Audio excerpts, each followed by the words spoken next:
Kumusta mga kababayan? Narito na naman tayo para sa isang exciting na balita tungkol sa pride ng Pilipinas, si Kai Sotto. Ayon sa mga ulat, mukhang may interes ang San Antonio Spurs na kunin si Kai mula sa kanyang kasalukuyang koponan.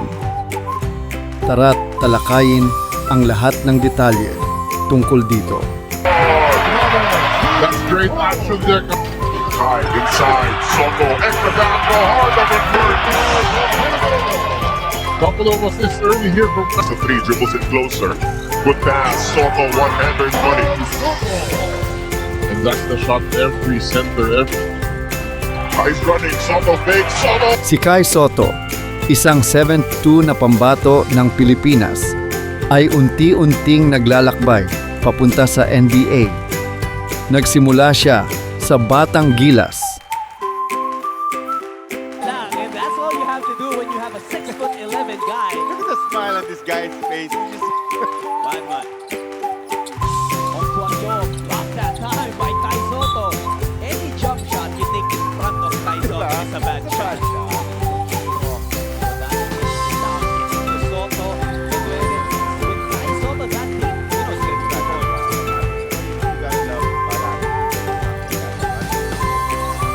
Naglaro sa Australia sa Adelaide 36ers. Defender, anytime you get it done against your former team, Johnson felt like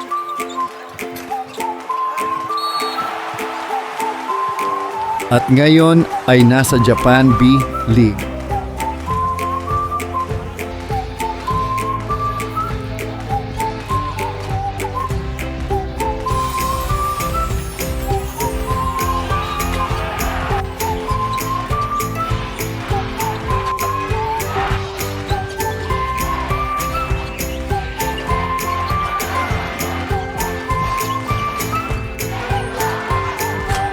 Ang kanyang determination ang nagdala sa kanya sa puntong ito.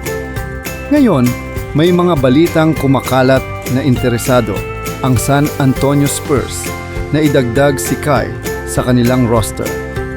Ayon sa insider reports, kinikilala ng Spurs ang potensyal ni Kai bilang isang unique player na maaaring makatulong sa kanilang rebuilding phase. Kung matutuloy ito, ano ang magiging epekto sa karera ni Kai? Ang Spurs ay kilala sa kanilang mahusay na development system para sa mga international players.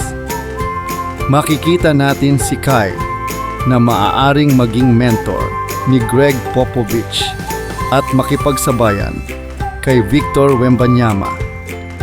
Isipin nyo yan, maraming fans ang nasasabik sa posibilidad na ito. Pero may ilan din ang nagdududa. Sabi ng iba, dapat manatili si Kai sa Japan para mas tumibay pa ang kanyang laro. Ano sa tingin ninyo? I-comment nyo sa ibaba ang inyong opinyon. Exciting ang mga posibilidad para kay Kai Sotto. Ang tanong ngayon ay, matutuloy kaya ito?